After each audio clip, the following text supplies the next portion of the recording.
नमस्कार दोस्तों, मैं हूं शशि। आप सुन रहे रेडियो उड़ान पे मेरा ये शो बॉलीवुड कैप्सूल। आज जो हस्ती हमारे बीच मौजूद हैं, इन्होंने once upon a time in Mumbai, slumdog millionaire, Paan Singh तोमार जैसी बड़ी बड़ी फिल्मों में काम किया है। Please welcome with huge round of applause mister Imran Hashni साहब। इमरान जी नमस्ते। रेडियो उड़ान में नमस्कार, स्वागत है। नमस्कार। कैसे हैं आप? Sir I must say very nice background and you are looking very nice. तो शुरुआत इसी से करते हैं कि थैंक यू सो आप मच। इतने यंग कैसे दिखते हैं और हैंडसम कैसे दिखते हैं sir? What is the secret? Sir इसमें कोई ये तो खैर आपका प्यार है जो आप ऐसा कह रहे हैं।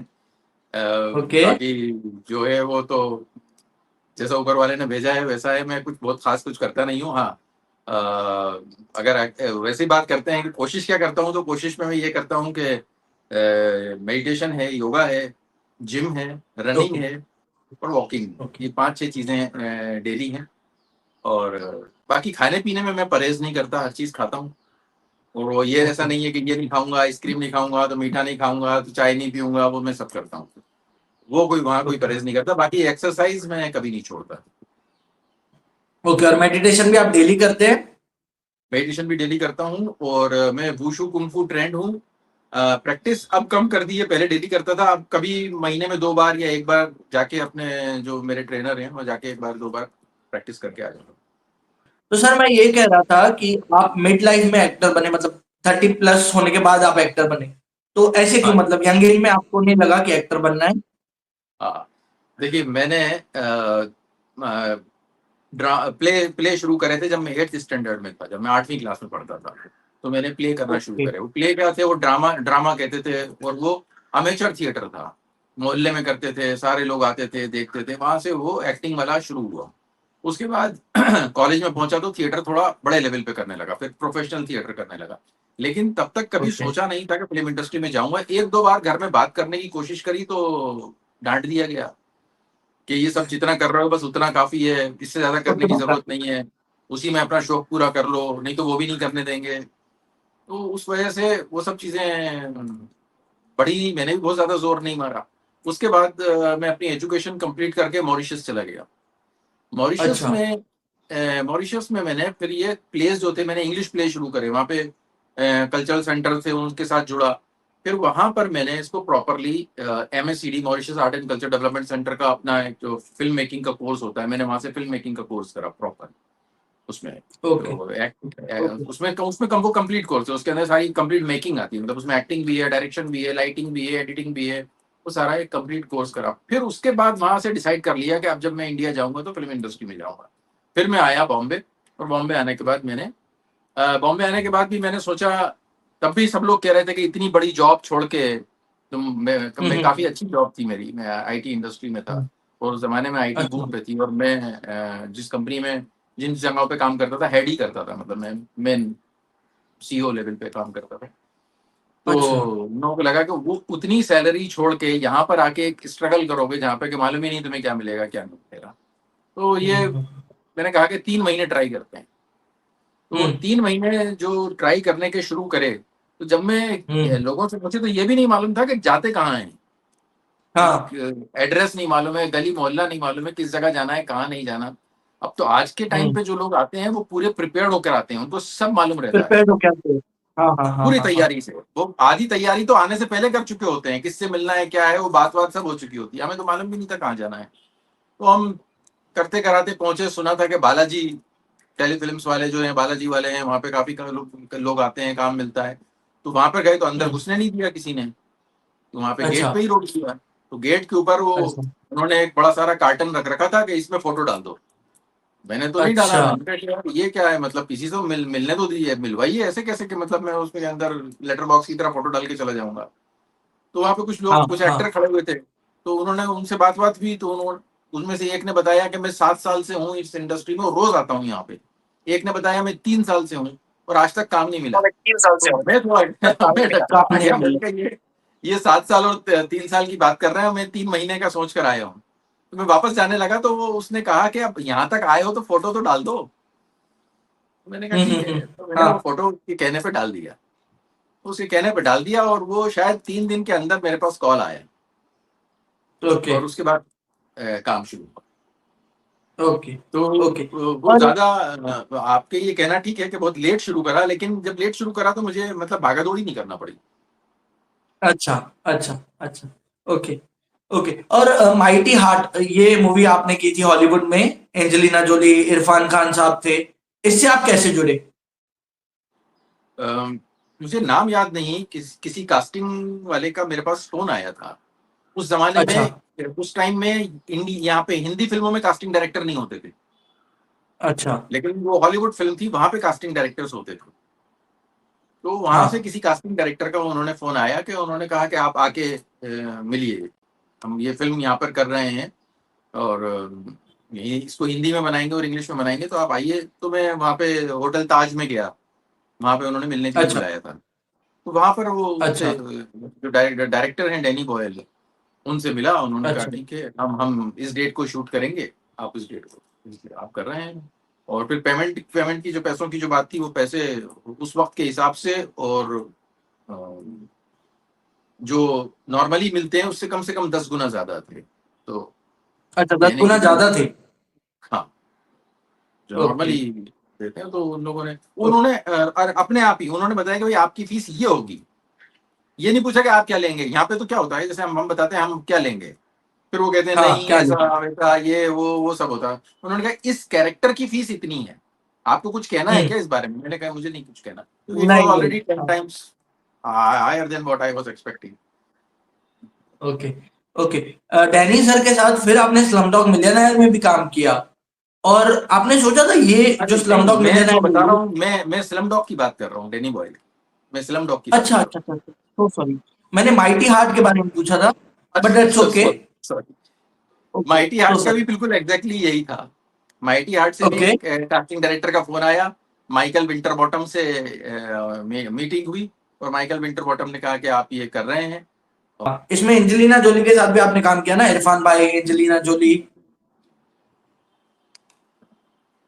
ओके बड़ा बहुत ओके। बहुत ही अच्छा एक्सपीरियंस है, एक्सपीरियंस था उन लोगों के साथ। और सबसे बड़ी बात यह है कि ये लोग जितने बड़े हैं, उस आपके इमेजिनेशन से ज्यादा डाउन टू अर्थ है। आप कहते हैं कि फलाना आदमी डाउन टू अर्थ है, ये है वो, ये आपके हम्म, डाउन टू अर्थ की डेफिनेशन क्रॉस कर देते हैं ये लोग। अगर डाउन टू अर्थ किसको कहते हैं उसकी डेफिनेशन बनाना है, तो इनके हिसाब से बनाना चाहिए।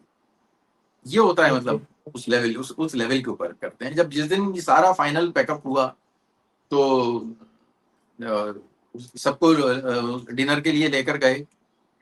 हम लोग सब वहां पे गए, वहीं एंजेलिना जोली बैठी है, वहीं उनका उनका प्रोड्यूसर बैठा है, वहीं मैं बैठा हूँ, वहीं सब बैठे। मैं वहाँ ऐसा नहीं है कि आप वहां जाके बैठिए, वो वाला आदमी वहां बैठेगा, ये वाला यहाँ बैठेगा। आप एक्टर होने के साथ साथ एक पैरानॉर्मल एक्सपर्ट भी हैं। हाल ही में मैंने आपको फियर फाइल्स में देखा था, तो ये बात छुपी हुई थी आज तक दुनिया से, इसके बारे में आप क्या कहेंगे? देखिए, ये कभी मैंने कहीं भी किसी इंटरव्यू में कभी नहीं बोला इस बारे में। हाँ ये बात मैं हाँ हमेशा रखा, उसके उसके बहुत सारे कारण रहे हैं, जिसकी वजह से इसका जिक्र नहीं करता हूँ। उसका सबसे बड़ा कारण है, इससे कनेक्टेड जो मिथ्स हैं, इससे कनेक्टेड जो लोगों ने धारणाएं बना रखी हैं। लोगों को लगता है कि मालूम नहीं हाँ है, पैरानॉर्मल एक्सपर्ट है तो क्या कर देगा, भूत भूत भूत चढ़ा देगा, कोई तंत्र तांत्रिक है या क्या है। अ, हाँ। मेरा जो था अननोन जो है, उससे उसमें काफी मेरा इंटरेस्ट था। ये क्या चीज है अच्छा। जो हमें मालूम नहीं है। लाइफ मालूम आफ्टर डेथ, नहीं। हाँ डेथ के बाद क्या हाँ होता है, और डेथ से पहले क्या हाँ होता है, इसके बीच में क्या, मरने के हाँ। बाद क्या होता है, वो आत्मा होती है कि नहीं होती है, जाती है कहाँ जाती है, क्या है।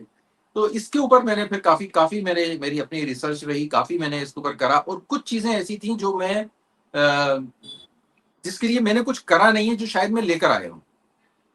अच्छा तो वो एक बहुत बड़ा इसमें कारण था, जिसको इसके ऊपर ज्यादा तो क्या बोलूंगा मैं। तो वो ये सब चीजें मिलकी वजह थी कि जिसकी वजह से मेरा इस एक कनेक्शन रहा उस दुनिया से। और उसके बारे में जानकारी मेरी जो है वो नॉर्मल आदमी से ज्यादा है। मैं उसके इन्फ्लुएंसेस जानता हूँ, उसके बारे में जानता हूँ, वो कैसा होता है, कैसा होना चाहिए। आपने जो फिल्में देखी हैं, या जो भूत प्रेतों पे फिल्में बनती हैं, या इस टाइप के हम्म। शो आते हैं, वो बड़े हाँ, मतलब मतलब वो सब सब गलत है। मतलब वो गलत सारी है। चीजें हाँ जो है उस तरीके से प्रोड्यूस नहीं करी जाती, बताई नहीं जाती, दिखाई नहीं जाती। तो वो जो सारी बारीकियां हैं, वो बारीकियों के साथ क्योंकि मैंने दो दो किताबें भी लिखी हैं पैरानॉर्मल के ऊपर। तो अच्छा। आउट ऑफ इंग्लिश है, दोनों इंग्लिश नॉवेल्स हैं, आउट ऑफ माय बॉडी और द जिन्स गर्ल्स। तो अच्छा। द जिन्स गर्ल्स जो है वो जिनों की दुनिया के बारे में है। उसके बारे में भी काफी लोगों की गलत धारणा है, मिथ्स बना रखे हैं इन लोगों ने। तो वो एक बिल्कुल हाँ। रियलिटी के आसपास की कहानी है जिसको फिक्शनलाइज किया है। और आउट ऑफ माय बॉडी के अंदर भी उस दुनिया की कहानी है जो मरने के बाद की दुनिया है। अच्छा। ओके। वो उसमें वो वहां पे वो वाली सारी उस रियल स्टोरी से लेके है, लेकिन है फिक्शनलाइज्ड। तो उसके ऊपर मैंने लिखा है। तो फियर फाइल्स का जो कॉन्सेप्ट था वो भी एक काफी डेवलप करा था। उसके अंदर भी बहुत सारी मेरी उसमें लास्ट में एज ए पैरानॉर्मल एक्सपर्ट में आता था। और मैं हाँ। कोशिश करता था कि वो जो लोगों ने गलत धारणाएं बना रखी हैं उनको तोड़ूं और एक साइंटिफिक अप्रोच के साथ उनको बता सकूं कि पैरानॉर्मल वर्ल्ड क्या होता है। तो वो मैंने उसमें फियर फाइल्स के अंदर कोशिश करी थी वो बताने की। Okay. One out of the box question sir. तो क्या जो मौत दिखाई जाती है पिक्चरों में, और क्या जो भूत दिखाए जाते हैं डरावने से, और मौत को भी एक बहुत डरावने तरीके से प्रेजेंट किया जाता है, और काफी बाबा लोग हैं, मतलब स्पिरिचुअल लोग हैं, वो लोग बोलते हैं कि मौत सुकून है। तो क्या मौत सुकून है या डिस्टर्बिंग चीज है? देखिए मौत को लोगों ने इतना डरावना बना दिया है कि वो शब्द सुन के ही हाँ। अजीब सा लगता है। लोग कहते हैं ये शब्द ही मत बोलो। अजीब सा लगता है। चला गया हाँ। बोलो, मर गया मत बोलो, वो अब नहीं रहे हाँ। बोलो, गुजर गुजर हाँ। गए हाँ। बोलो। हाँ। ऐसे ऐसे हाँ। वो सब इतना हाँ। इससे हैं कि लोग ये बोलने से डरते हैं कि उसकी मौत हो गई। हाँ। मौत हाँ। एक हाँ। बहुत ही अब उसको मैं ऐसे नहीं कह सकता क्योंकि वो अनुभव नहीं है मुझे अभी तक उसका। लेकिन हाँ। जो इन लोगों को उसका अनुभव है, जिन लोगों ने वो मौत देखी और फिर वापस आ गए, वापस आए हैं। हाँ। हाँ। उन लोगों के अनुभव के हिसाब से ये एक बहुत अच्छा अनुभव है, बहुत सुकून। हम्म। आपको जो आप जो पीस और जो अ, ठहराव और जो सुकून महसूस करते हैं उस दौरान, वो आपको कभी आपने हाँ। कहीं नहीं देखा होगा और पाया होगा। तो जो लोग थोड़ा बहुत हम्म। जाके वापस आ गए हैं, लोगों के हिसाब से ये मौत को इतनी तकलीफ दे, डरावनी या दहला देने वाली चीज नहीं है। वो आपको हम्म। आपके लिए एक बिगिनिंग है, एक नई शुरुआत है। आप आज हम्म। इस दुनिया में इस रूप में बैठे हुए हैं। उसके बाद आप हाँ। फिर एक नया नई शुरुआत होगी आपकी, नया रूप लेके। किसी हाँ। और हाँ। तरीके से आप जाएंगे। तो खैर बहुत बड़ा और डिबेटेबल चीजें हैं। लोग आधे लोग इसको इस तरह से मानते हैं, कोई इस तरह से मानते हैं। लोग कहते हैं कि वहां जा नहीं सकते, और जो गया वो आ नहीं सकता, तो फिर कैसे आप इस बारे में बोल सकते हैं। लेकिन इसके बीच बराबर। में हर चीज ब्लैक एंड व्हाइट नहीं होती है। ब्लैक और व्हाइट के बीच में हाँ। भी काफी चीजें होती है। तो वो बीच की जो चीजें हैं उसके उसकी बारीकियां और उसकी सच्चाई और उसके आधार के ऊपर कई चीजें भी मानी जाती हैं। तो ये उस तरह से मैंने इसके बारे में बोलता ओके। ओके। अगर डर्टी पिक्चर मूवी जो आपने की थी, इमरान हाशमी साहब थे, और ये मिलन मिलन जी इसके डायरेक्टर थे, तो इस मूवी ये मूवी बहुत ही फास्ट पेस्ड है, और मिलन साहब का डायरेक्शन हमेशा फास्ट पेस्ड होता है, चाहे once upon a time in Mumbai हो, चाहे डर्टी पिक्चर हो। इसके बारे में क्या कहेंगे, इसके डायरेक्शन और फास्ट पेस होने पे क्या कहेंगे आप? देखिए उनकी पिक्चर चाहे वो रोमांस हो चाहे ड्रामा हो, लेकिन उसके अंदर एक थ्रिल एलिमेंट रहता है। कुछ ना कुछ कुछ ना बिल्कुल, कुछ बिल्कुल। कुछ ना कुछ हो रहा होता है। आप इधर से इस सीन से निकल के उस सीन में गए तो फिर कहाँ ले जाएंगे आपको पता नहीं चलता। लेकिन जब वो शूट कर रहे होते हैं तो कुछ समझ में नहीं आता बाकी लोगों को कि ये हो क्या रहा है। इतने आराम से नॉर्मली बिल्कुल पेशेंस के साथ धीरे धीरे चीजें हो रही होती हैं। वो तो जब आप फाइनल प्रोडक्ट देखते हैं तो पता चलता है कि ये तो हाँ। इसमें ये सब चीजें भी हैं इसके अंदर। हाँ। मैं जब उनके हाँ। साथ शूट कर रहा था तो मैं अपने हिसाब से अपनी चीजें कर रहा था। तो बाद में हम्म। उन्होंने कहा कि अब वो और बहुत सारे लोग थे, इमरान हाशमी थे, ये थे वो थे, सब खड़े हुए थे बहुत सारे, वो सब कुछ चल राजेश रहा शर्मा, था। नसीरुद्दीन शाह। हाँ। हाँ। उन्होंने जब जब मेरा क्लोजअप लगाया तो उन्होंने कहा कि तुम कुछ खा रहे थे तो वो जो तुम्हारा जबड़ा ऐसे ऐसे दिख रहा था ना, वो मुझे वापस करो, मुझे उसका क्लोज लेना है। फिर तुमने हाँ। जो सिगरेट को ऐसे करके झाड़ा था वो करो वापस। तो वो हाँ। इतनी बारीकी से 10 लोगों के बीच में सबको देख रहे थे, वो मुझे भी देख रहे थे कि मैंने क्या क्या छोटी छोटी चीजें करी हैं। और हाँ। वो छोटी छोटी चीजों को फिर उन्होंने उसको बाद में क्लोज में किस तरह से उसको यूज करना है, किस तरह से लेना है, वो सब करें। नजर उनकी बड़ी तेज नजर उनकी। वो ऐसे ओके। ऐसे पता नहीं चलता जब शूट चल रहा होता है। अब मैं कुछ खा रहा हूँ और मैं कर रहा ओके। हूँ और मैंने सिगरेट को ऐसे करा और वो 10 लोगों के बीच में उन्होंने उसको नोटिस करके उसको लिया। ये अच्छे डायरेक्टर्स की निशानी होती है, उनको निशानी क्या-क्या होती है, देख रहे होते हैं निशानी। और क्या उनके आँखों माइंड में चल रहा होता है। हाँ, ओके, ओके। और ऋषि जी के साथ आपने काम किया, लेजेंडरी लेट ऋषि कपूर साहब, डी डे मूवी में, और निखिल आडवाणी साहब की मूवी थी। इसके बारे में कुछ बताएं। अम, ऋषि जी के साथ मैंने करी थी डी डे, और सुभाष घई जी की भी एक फ़िल्म थी। हाँ। अ, नाम याद नहीं आ रहा। वो ओके। वो फ़िल्म भी मैंने उनके साथ करी थी। डी डे के अंदर उनके साथ काफ़ी लंबा लंबा एसोसिएशन रहा था। डी डे में हम अहमदाबाद भी गए थे शूट करने के लिए, साथ में थे, और यहाँ पे हाँ। यहाँ पे भी शूट करा था बॉम्बे में। ओके, तो ओके। वो उनके साथ वो खाने-पीने के शौकीन थे वो। एक बार उन्होंने मैं बाहर खड़ा हुआ था, उन्होंने कहा, "क्या कर रहा हूँ?" मैंने कहा, "कुछ नहीं, शूट के बाद नहा के ऐसे ही वॉक कर रहा था।" कहना, "खाना खा लिया?" मैंने कहा, "नहीं।" कहना, "आ जाओ।" ले गए। अच्छा। वो तो हाँ, हम तो हमारा काम तो 5 मिनट में खत्म हो जाता। वो हाँ। खाने-पीने के शौकीन आदमी हैं, उनको उनका उनका वो लंबा-चौड़ा हिसाब देखा है। अच्छा, लेकिन मतलब जीते हैं, ज़िंदगी जीते हैं अपनी। और जब मैं डी डे कर रहा था, तो क्योंकि वो डी डे में उनका कैरेक्टर जो था वो मुस्लिम कैरेक्टर था, तो वो उर्दू हाँ, उर्दू बड़े पूछते रहते थे, टोपी मतलब वो वोपी, हाँ। पूछ के गए कि इसको हाकिम बोलना हाँ। है कि हुकूमत बोलना है, कि क्या करना है क्या नहीं करना, वो सब डिस्कस करके, लेकिन बड़ी बारीकी से, मतलब उनको ये चीज का वो रखना होता था कि एक गलती मेरे से नहीं हो जाए। राइटर ने लिखा था, लेकिन फिर भी एक बार चेक करना कि भाई कहीं मैं मेरे मुंह से गलत नहीं निकलना चाहिए, वो फिर आना नहीं चाहिए। बड़े वो भी अच्छा, अपने काम को अच्छा। बड़े परफेक्शन के साथ करते हैं। परफेक्शन और डिक्शन के लिए बहुत कंसर्न रहते थे वो। फिक्शन के लिए बहुत बहुत बहुत बहुत अच्छा है। Okay, okay, okay, okay.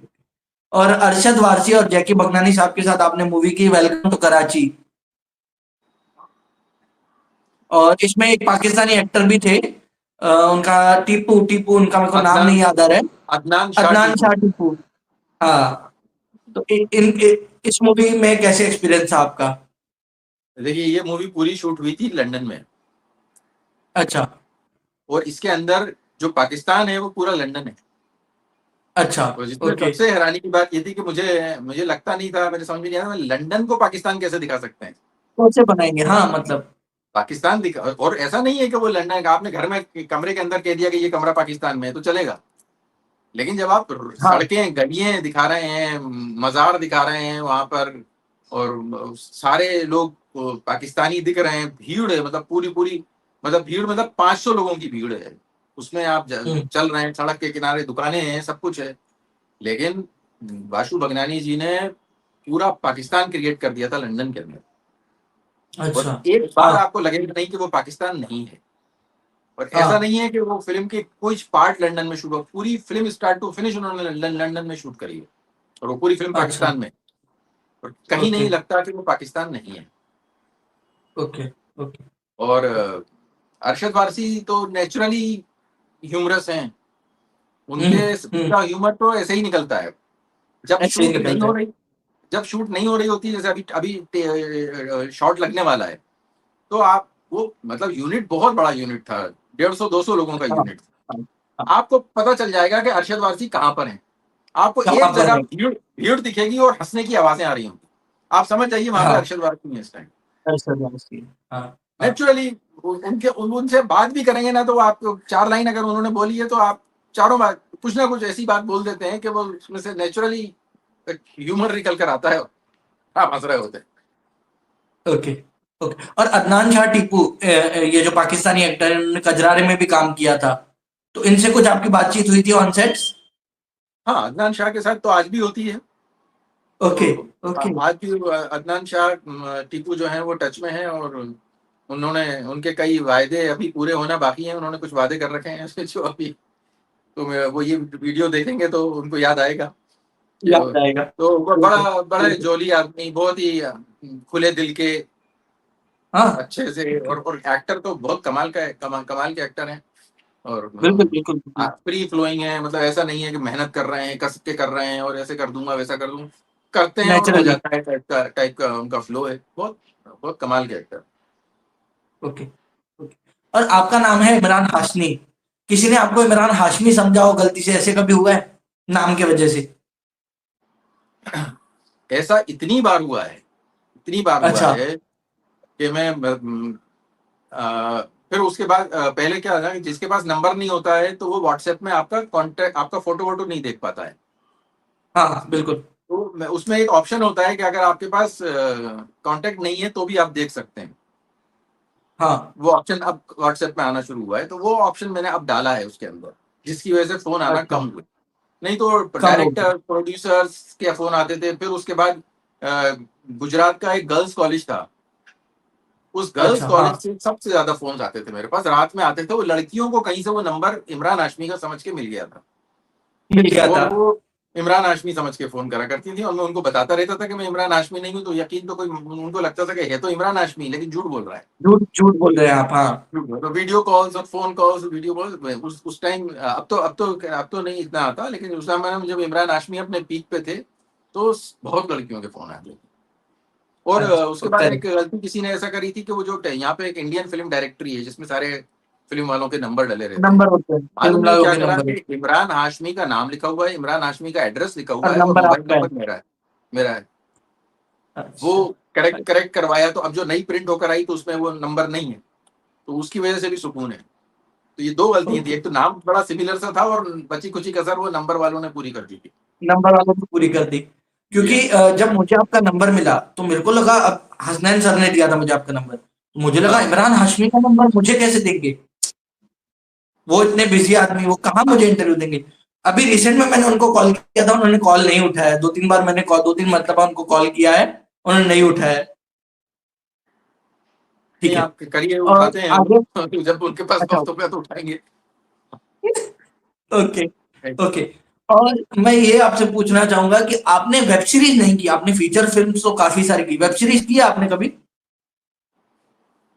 मैंने एक वेब सीरीज अभी करी है गुरमीत सिंह जी की, पान पर्दा जर्दा। हाँ, पान पर्दा जर्दा, ये ओके। पान पर्दा जर्दा ये अभी आना है। ओके, ये अभी आई नहीं है, तो इसका इसका इंतजार है। एक वेब सीरीज और करी हुई है, वो अभी आना है, संडे सागा। वो अभी आई नहीं है। ओके। तो जो करी है वो अभी उनको वही अंडर प्लेटफॉर्म पाइपलाइन है। पर है। हाँ। ओके। और ये कौन से प्लेटफॉर्म पे रिलीज होगी, लाइक एनी डिटेल्स नहीं, की? इन्होंने अमेजोन डिक्लेयर पे नहीं करा है, होगी? डिक्लेयर नहीं करा है। गुरमीत सिंह जी हैं तो उनकी तो किसी बड़े प्लेटफॉर्म पे ही आएगी, तो वो अभी ओके, उन्होंने डिक्लेयर नहीं करा है। ओके। और आज की अगर बात करें सर, तो सिनेमा जो फीचर फिल्म्स है, पहले सारी फिल्में पर्दे पे रिलीज होती थी। आज सिनेमा इतना स्ट्रगल क्यों कर रहा है, मुझे ये जानना है। और कुछ ही फिल्में चल रही है, बहुत सारी फिल्में आती है, फ्लॉप हो जाती है और प्रोड्यूसर्स को नुकसान होता है। क्या वजह है इसके पीछे? इसकी दो तीन वजहें हैं। पहले तो ये था कि जिस जमाने में हम छोटे से थे और हम हाँ, फिल्म हमें उतनी देखने को नहीं मिलती थी, कभी कभी जाते थे। लेकिन हाँ, जब जाते थे, या जब हम हमें घर वाले हमें लेकर जाते थे, तो वो एक उत्सव का सा माहौल होता था, मतलब फिल्म देखने जा रहे हाँ, हैं। आज हाँ, फिल्म इवेंट देखने जा टाइप। रहे हैं, एक ऐसा कोई वो नहीं है कि ये कोई बहुत बड़ी बात हो गई। जमाने में बड़ा मजा आता था, फिल्म देखने के लिए जाते थे, थिएटर में देखते थे। और जो सबसे गलत बात है जिसकी वजह से सारी फिल्मों का साथ ये प्रॉब्लम हो रही है, वो है फिल्म का टिकट। इतना हम्म। महंगा टिकट, उस टिकट के साथ पानी की एक महंगी बॉटल, बॉटल। और वो आप अगर महंगी, बहुत महंगी। बहुत महंगी बॉटल, पॉपकॉर्न अगर है तो उसका मतलब आप इमेजिन नहीं कर सकते कि वो कितने गुना, मतलब वो अपनी प्राइस, किसी भी चीज की प्राइस उसकी उसके होती है कि भाई आप सोना लेंगे तो इतने का है, लेकिन अगर यही चीज 10 गुना कहीं मिल रही होगी तो आप क्यों लेना चाहेंगे। वो बिल्कुल। सारी चीजें मिला के, हर चीज को करके वो रेट इतना खराब कर दिया है कि कुछ कुछ लोग ही फिल्म देख सकते हैं। और फिल्म जो ओके, हिट होती है वो लोग नहीं है जो देख सकते हैं। फिल्म हिट कराने वाले ओके। दूसरे लोग, जो जो अच्छा, फिल्म को हिट correct। करवाते हैं। मैंने देखा है लोग ऑटो ऑटो से ऑटो चलाते हुए गए, रोका, ऑटो खड़ा करा, 3 घंटे के लिए फिल्म देखकर वापस आ गए और फिर अपना काम शुरू कर। ये अब हाँ, नहीं हाँ, होता। हाँ। अब ऐसा ये अब नहीं ऐसा होता। ऐसा ऐसा ऐसा नहीं होता। तो ये सबसे बड़ा रीजन इसका, ये टिकट्स हैं। सिंगल स्क्रीन थिएटर्स इन लोगों ने, जो जब ये मल्टीप्लेक्सेस आए बंद तो कर सिंगल दिए। स्क्रीन इन लोगों ने खत्म करवा दी। वो एक हाँ, बहुत बड़ा रीजन था। तो इनको लगता है कि 400 रुपए का टिकट रखेंगे तो क्या हुआ, 4 आदमी नहीं आएंगे तो एक आएगा तो बराबर हो गया। लेकिन वो हम्म। 50 आदमियों की जगह 4 आदमी आते हैं उनको छोड़ के, जो 50 नहीं आते। ये सारा कैलकुलेशन जो था, ये मल्टीप्लेक्सेस वाला, ये सबसे बड़ा रीजन रहा है फिल्म इंडस्ट्री को फेल करने का। और ओके। दूसरा ये है कि कंटेंट की जगह एक्टर ढूंढना जाता है। हाँ बिल्कुल। आप कंटेंट ढूंढने नहीं जाते हैं कि मुझे कोई हाँ कंटेंट चाहिए, आप ये ढूंढने जाते हैं कि मुझे फलाना एक्टर चाहिए, वो हाँ बोल देगा तो फिर कुछ भी बना दो, कुछ भी बना दो। वो हाँ बोल देता है, ये कुछ भी बना देते हैं। ये दूसरा रीजन है जो उतना बड़ा नहीं है जितना बड़ा पहला रीजन है। हाँ तो लेक ऑफ कंटेंट, खराब फिल्में बनाना, और दूसरी चीज ये है कि थिएटर में जाके फिल्म देखने का मतलब ये है कि मतलब आप एक बहुत बड़ा तबका जो है हिंदुस्तान का, आपने उसको बिल्कुल एक तरफ कर दिया। ये उस तरह से है कि आप सारे छोटे होटल जहाँ पे 40 रुपए का खाना मिलता है वो बंद करवा वो दीजिए। बंद कर दो। ये कह के कि अब हाँ सब 5 स्टार में ही खाना खाएगा, वो 1500 रुपए की हाँ चाय जिसको पीना है वो 5 स्टार जाएगा, तो क्या होगा? बंद। वो आदमी जो मेजोरिटी थी वो चाय नहीं पिएगा 1500 रुपए की, या 5 स्टार जाए बिल्कुल। खाना नहीं खाएगा, वो छोड़ना पड़ेगा उसको।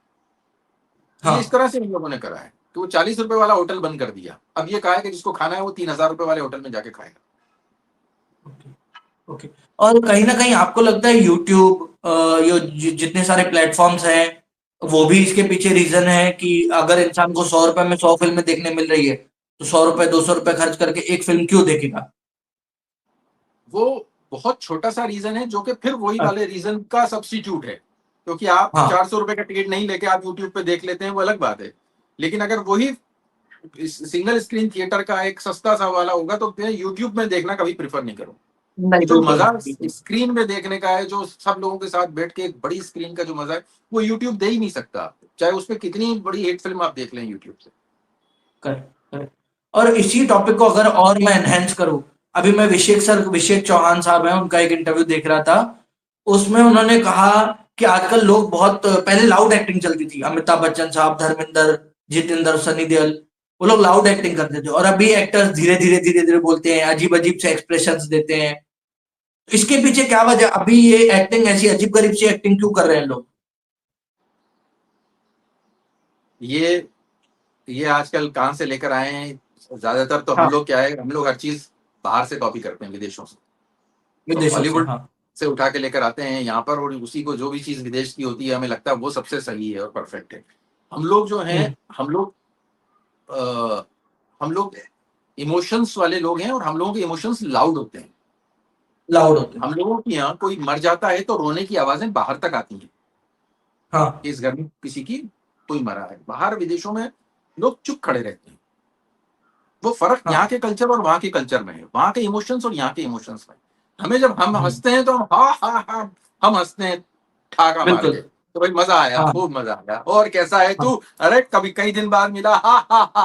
हाँ। इसमें हंसने की क्या बात है? कई दिन बाद मिला तो नहीं हंसने की कोई बात है नहीं इसके अंदर। लेकिन हम बिल्कुल उससे कह बात रहे हैं नहीं। बहुत हाँ दिन से कहा था बे, हा हा हा हा। हाँ तो ये जो इमोशंस हैं हमारे, ये हमारे रियल हाँ इमोशंस हैं। हाँ अब हाँ। आप अब आजकल जो बिना मेहनत वाली एक्टिंग है, आप उसके अंदर, उसमें आप उससे पूछना, अरे बहुत दिन बाद आया, कहाँ था तू? बहुत दिन बाद में। अब आपको मालूम नहीं कि वो आप खुशी में कह रहे हैं कि दुख में कह रहे हैं, कि आपको उससे मिलने की खुशी नहीं हुई, आप सोच रहे हैं यार ये क्यों आ गया। ये ये सब न्यूट्रल जो इमोशंस है। हाँ ये जो इन लोगों ने निकाला है नया, ये बिना मेहनत वाली एक्टिंग, जिसमें आप कुछ मत करो, आप चेहरे को स्टोन फेस का कर लो, सीधा, कोई इमोशन नहीं है, ऐसा रखो, होंठों को ज्यादा हिलाओ मत, और आप अपनी बात बोलो, मेरी माँ मर गई। अब आपने उसको बोल दिया मेरी माँ मर गई, आपका इमोशन मालूम नहीं है कि आप चाह क्या रहे हो। कुछ मत बोलो। आप हाँ उसका इंश्योरेंस का पैसा लेना चाह रहे हो, आप अफसोस में हो रहे हो, या खुश हो रहे हो कि चलो अच्छा हुआ मर गई। तीनों में से कुछ नहीं पता चल रहा। अब लोग वाह वाह वाह वाह बिल्कुल। वाह, क्या सेटल करा है, क्या सेटल करा है। हाँ उसकी माँ मर गई, लेकिन उसने कैसे बोला उसको कि मेरी माँ मर गई। ये सब हाँ। बाबा बाबा बाबा करके यही परोस देते हैं थाली के अंदर।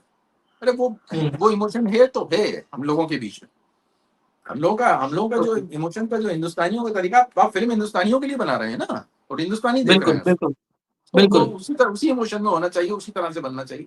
लेकिन ये निकाल ली, और बिल्कुल। आजकल जो इस किस्म से जो ये स्टोन फेस एक्टिंग करते हैं बाहर की देख के, लोग कहते हैं वाह वाह वाह वाह, क्या करी, अब क्या करी, तो करना वही पड़ता है फिर लोग, क्या फिर करता दूसरा भी वही करता है, तीसरा भी वही करता है।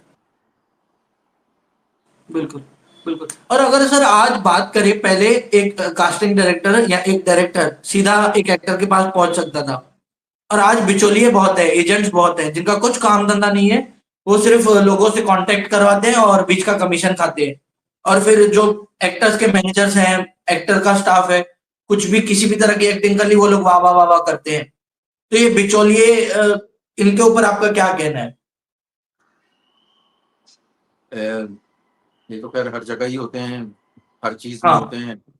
आप लाइसेंस हाँ बनवाने जाइए, आपको वहां भी मिलेंगे। आप मकान बिचौलिए, लेने हाँ जाइए वहां एकदम मिलेंगे, जमीन लेने जाइए वहां एकदम मिलेंगे, किराए पे मकान लेने जाए वहां मिलेंगे। यहाँ पर नहीं थे पहले, लेकिन हाँ कोई भी चीज हर बहुत लंबे टाइम तक अछूती नहीं रहती है। तो यहाँ पर भी हो गए हैं, उनसे उससे नुकसान उन लोगों को हुआ है जो एक डिग्निटी से नीचे नहीं जाना चाहते हैं, हाँ जो अपनी अपनी एक सेल्फ रिस्पेक्ट छोड़ के नहीं मिलना चाहते हैं किसी से, कि भाई मैं आपके हाँ हाथ जोड़ूं और आपसे कहूं कि प्लीज, और आपकी मशक्कत करूं, चमचागिरी करूं और वो सब। तो उससे उन लोगों को तो बहुत नुकसान हुआ है जो एक सेल्फ रिस्पेक्ट लेके चलते हैं, अपनी एक डिग्निटी बनाए रखना चाहते हैं। लेकिन उससे उन लोगों को बहुत फायदा हुआ है जिनको के इस सब चीजों से कोई फर्क नहीं पड़ता। उन्होंने वो ओके पैसे भी खिलाने को तैयार हैं, वो हाथ जोड़ने को भी तैयार हैं, वो चमचागिरी करने को भी तैयार हैं। तो वो आगे बढ़ जाते हैं और उससे उनको फायदा मिलता है। तो ओके ओके ओके। और अगर पान सिंह तोमार की बात करें, इसमें भी इरफान भाई थे। इस फिल्म से आप कैसे जुड़े और इन दोनों लेजेंड्स के साथ, इरफान खान साहब और तिग्मांशु धूलिया साहब, इनके साथ कैसा एक्सपीरियंस था आपका?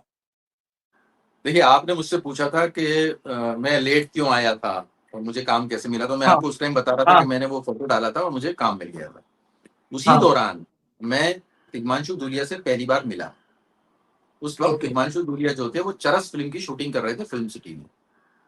ओके तो वहां पर मैं उनसे मिला, मैंने उन्हें अपने बारे में बताया, तो उन्होंने कहा कि भाई ये फिल्म तो मेरी करीब करीब कंप्लीट हो चुकी है, 70-80%, अब तो इसमें कुछ ऐसा है नहीं, और मैं अगला प्रोजेक्ट करूंगा तो तुम्हें बुला लूंगा। हाँ मैं मिल के उनसे आ गया। अब मैंने कहा यार कौन कहाँ याद रखेगा और क्या बुलाएंगे और क्या नहीं होगा। 2 महीने बाद उन्होंने एक दूसरी फिल्म शुरू करी, गुलामी। गुलामी, ओके सनी देओल, समीरा रेड्डी, इरफान खान, पिंडारी डाकुओं पे ये फिल्म थी।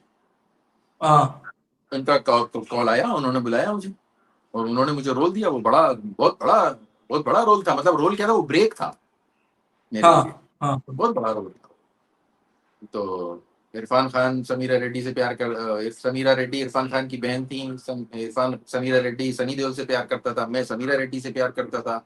ये अरे ट्रायंगल बाप और रे। वो सब, वो सारे डाकू और पिंडारी डाकुओं पे कोई फिल्म नहीं बनी आज तक। पूरी हम्म। रिसर्च करी हुई फिल्म थी वो सब। तो कुछ कारणों से वो फिल्म पूरी नहीं बन पाई, आधी बन के वो फिल्म बन गई। तो वहां से हिमांशु धूलिया के साथ पहली बार काम करा। फिर उसके बाद जब उन्होंने ओके पान सिंह तोमर बनाई तो उन्होंने मुझे बुलाया कि मैं पान सिंह तोमर बना रहा हूँ, आओ। और इरफान के भाई का रोल है पान सिंह तोमर के, और गांव का है, और बाद में डाकू बन जाता है ये वो। मैंने कहा भाई मैं कैसे गांव का, मैं लग नहीं पाऊंगा, हाँ हरी आंखें हैं ये वो। उन्होंने कहा वो सब छोड़ो, तुम आओ। तो हाँ हाँ हाँ, बिल्कुल। उन्होंने मुझे ये रोल दिया। और जब वो मेकअप करके मैं निकला हूँ तो उन्होंने मुझे उस जमाने में, उस उम्र में मेरे 65 साल का बना दिया था उन्होंने मुझे। इस टाइप की फिल्म, पान सिंह तोमर जैसी फिल्म एक एक्टर के जीवन में बहुत मुश्किल से आती है। वो एक okay realistic film, realistic locations और उस टाइप की शूट और उस टाइप का अनुभव और उस टाइप की फिल्म से के साथ जुड़ना और फिर उस फिल्म का सक्सेसफुल होना, सब अ, अपने आप में एक अनूठा अनोखा अनुभव है। Okay okay. क्योंकि मैंने आज उसका एक शॉट देखा था, शॉर्ट्स आजकल आते हैं ना, तो इरफान खान के साथ आपको पहचानना बहुत मुश्किल है। एकदम काले काले से, एकदम मतलब अलग ही लग रहे। फियर फाइल्स में तो मैं आपको पहचान गया था, तो वैसा है। उस टाइम शुरू शुरू में तो मेकअप करके डाकू लगने लगे थे। लेकिन उसके हाँ बाद 5-7 दिन के बाद, क्योंकि वहां पे 42-45 डिग्री 50 डिग्री तक टेम्परेचर जाता है। तो हाँ गर्मी हाँ गर्मी के अंदर, बीहड़ के अंदर वहां कुछ नहीं है बैठने की जगह। वहां पे हाँ ना ना वैनिटी वैन जा सकती है, ना छतरी कोई उठाने का, जो मेन चीज है उठाना है वही उठा के लेके जाते थे। वहां पे हाँ पानी, नींबू पानी है या इस टाइप की चीजें ले जाने की, जो सब बिल्कुल जरूरत की चीजें हैं वही जा सकती नहीं। इतना इतना 6-6 किलोमीटर पैदल चल के जाना, तो सामान ले जाना पॉसिबल नहीं होता था। तो वहां पर धूप में बैठे बैठे 6-7 दिन के बाद तो सचमुच डाकू बन गए पूरे थे, कुछ मेकअप की जरूरत नहीं रह गई थी। तो वो उसके बाद ठीक होने में 2 महीने लगे थे वापस नॉर्मल इंसान बनने में। Okay okay, one out of the script question sir.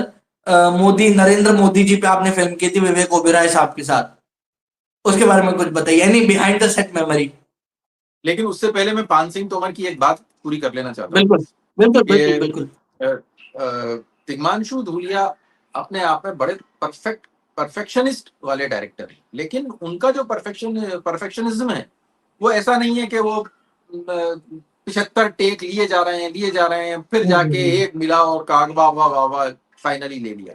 उनको पूरा मालूम रहता है कि उन्हें क्या लेना है, कितना लेना है, ये कैसे होगा, कौन सा लेंस लगेगा, कैसे एग्जीक्यूट होगा, कैसे करा जाएगा। तो मेरा ये मानना भी है कि परफेक्शनिस्ट होने के लिए मतलब ऐसा नहीं है कि आप कोशिशें करते रहें, मतलब 75 टेक लेंगे और हाँ एक निकलेगा। आपको कम से कम हाँ, मालूम तो होना चाहिए ना आप करने क्या जा रहे हैं। वो करने है क्या था। परफेक्शन। उनको पूरा ये मालूम रहता है कि ये पत्थर यहाँ रखेंगे, ये पत्थर यहाँ रखो, वहां पे आग जलाओ, वहां पे धुआं करो, वहां पे इसको खड़ा करो, वहां पे इसको करो, अब लेंगे करेंगे। अब जो नहीं हुआ है वो गलती उनकी नहीं, सामने वाले की। एक्टर ने गड़बड़ कर बिल्कुल। दी, कैमरे की गड़बड़ हो गई, लाइट कैमरा, चली गई, कैमरा, हाँ। कुछ हो गया, वो अलग चीज है। In his own way is very perfectionist. Okay okay. And इसके आगे अगर मोदी, नरेंद्र मोदी, जो मूवी आपने की थी पीएम नरेंद्र मोदी शायद, और विवेक ओबेरॉय उसमें थे, उसके बारे में कुछ बताइए। पीएम नरेंद्र मोदी, अम, हाँ मोदी जी के ऊपर वो फिल्म थी और उस फिल्म के अंदर जो मुस्लिम फेस था वो मैं था। अच्छा हाँ। उस कैरेक्टर को मैंने मैंने मैंने करा था। जफर के नाम से वो कैरेक्टर था। वो वो सारी फिल्में अहमदाबाद में शूट की थी। बहुत अच्छा अच्छा एक्सपीरियंस था। वो फिल्म ज्यादा चली नहीं क्योंकि हम्म। वो बायोपिक्स तो हम लोग बहुत ज्यादा अनलेस अनटिल के वो कुछ बिल्कुल ही अलग चीज हो। जैसे पान सिंह अलग तोमर हो, भी हाँ बायोपिक थी और पीएम नरेंद्र मोदी भी बायोपिक थी। दोनों हाँ बायोपिक्स थी। लेकिन पान सिंह हाँ तोमर के बारे में आपको इससे पहले कभी पता ही नहीं होगा कि पान सिंह तोमर कौन है। हाँ हाँ पान सिंह हाँ तोमर जब बिल्कुल। आपने देखी तो आपके लिए एक नयापन था, एक नई हाँ चीज हो रही बिल्कुल थी वहां पे। पीएम नरेंद्र मोदी मोदी जी के बारे में ऐसा क्या है जो हम नहीं जानते। बिल्कुल, सब जानते हैं, आपको हाँ। पूरी एक एक चीज वहां पे सब सब कुछ मालूम है। तो एक मालूम चीज को देखना और पैसे खर्च करके टिकट लेके देखने जाने के लिए वो फिर लोगों में ज्यादा शायद उत्साह नहीं रहा होगा उसका इतना, तो इसलिए वो शायद वो फिल्म उतनी नहीं चली। Okay okay. और आपने स्टार्टिंग में बताया सर, आपने बालाजी के स्टूडियो में अपने फोटोज डाले थे बॉक्स में। ओके, तो आपने मतलब कौन सा प्रोजेक्ट किया बालाजी के साथ, या फिर पहला प्रोजेक्ट आपका वही था, माइटी माइटी हार्ट? पहला प्रोजेक्ट मेरा तिग्मांशु धूलिया की फिल्म थी गुलामी। अच्छा, वो था। मेरा पहला प्रोजेक्ट था बालाजी के साथ मैंने करा था, क्योंकि सास भी कभी बहू थी। अच्छा, ओके। और वो उस जमाने का उनका सबसे हिट शो था। हाँ, उसमें मिहिर जी थे, तो मिहिर जी मार जाते हैं, स्कूल तक बात आ गई थी कि मिहिर जी गुजर गए। हाँ, तो जिस समय मेरा मैंने जब शूट कर मैं आया उस टाइम तो हाँ, जैसे जैसे फिल्म शूट करी थी, तो फिल्म शूट कर रहे हैं तो वो तो अब आएगी बनेगी, वो साल लग जाएगा, 1.5 साल लग जाएगा। बालाजी का तो ऐसा था कि सुबह शूट कर आया और रात को आ गया। आ गया सीरियल, हाँ बिल्कुल। मैं जब शूट कर आया हूँ और रात को घर पहुंचा हूँ, वो आया और उसके बाद तो तब लोगों ने मान लिया कि मैं मुझे काम मिल गया। अच्छा, इतने फोन कॉल्स आए थे कि लैंडलाइन भी था, मोबाइल भी था। मोबाइल पे हूँ तो लैंडलाइन बज रहा है, लैंडलाइन उठाऊं तो मोबाइल बज रहा है। उस मोबाइल टाइम बज रहा है। हाँ तो क्योंकि सास भी कभी बहू थी भाई। मतलब ऐसा शायद ही कोई हो जिसने ना देखा हो उस दिन मुझे, जब मैं नहीं पहली बार नहीं, आया। बच्चे बच्चे देखते थे, लेडीज, मैं सब मुझे देखते। याद है। हाँ, मैं, मम्मी, नानी, पापा सब मिलके देखते थे। तो मतलब एक टेलीविजन के इतिहास में रामायण और महाभारत के बाद अगर कोई शो फेमस हुआ था तो वो क्योंकि सास भी कभी बहू थी। बहुत, हाँ बिल्कुल बिल्कुल बिल्कुल। करेक्ट। तो मतलब वो टाइम पे जब भी आप नए नए, मतलब फोन वोन आने लगे आपको, मोबाइल पे, लैंडलाइन पे, आपको एक अलग फीलिंग नहीं आई कि यार मैं बहुत बड़ा बन गया हूँ अभी, ऐसे लगा कभी? नहीं नहीं, ये ऐसा तो खैर कभी कभी ऐसा है, ये एहसास तो नहीं हुआ खैर। लेकिन हाँ ये लगा था कि मैं मुझे काम मिलना शुरू हो गया। ये शुरू हो जरूर गया है है। कि मैं ओके। मतलब एटलीस्ट अब मुझसे ये लोग ये नहीं कहेंगे घर घर के लोग कि भाई चल वापस वापस मॉरिशस चल, जा या हाँ। यूएस जा। यूएस का भी वीजा था मेरा, H1B वीजा रखा हुआ था। तो कहते रहते थे कि यूएस चले जाओ, तो मैं फिर नहीं गया। तो मैंने कहा वो फिर ओ, अगर नहीं अब कम से कम ये लोग ये फिक्स हो गया कि प्रेशराइज नहीं करेंगे कि तुझे काम नहीं मिल रहा, आजा। ठीक ठीक। और वेब सीरीज का तो आपने बता दिया कि आपके 3-4 प्रोजेक्ट्स हैं। अभी आखिरी क्वेश्चन ये है कि कौन से आप फ्यूचर में क्या कर रहे हैं, फीचर फिल्म में क्या है, कोई सीरियल आप कर रहे हैं? देखिए, मैंने इससे पहले अभी कुछ 2 साल 1.5 साल पहले एक फिल्म डायरेक्ट करी थी, high tide. High tide, okay. तो वो लंदन के प्रोड्यूसर्स थे, वो फिल्म मैंने डायरेक्ट करी थी, उन लोगों ने उस प्रोडक्शन हाउस ने प्रोड्यूस करा था। तो ओके। वो उस फिल्म के बाद वो लोग अभी कह रहे हैं कि एक और फिल्म बनाते हैं। तो एक मेरी फिल्म है, एक मेरी ही किताब है, द जिन्स कर्स, जिसके बारे में मैंने अभी आपसे बात करी थी, जिनों हाँ की दुनिया। हाँ, बिल्कुल। तो उसके हाँ। ऊपर उसके ऊपर चल रहा है अभी।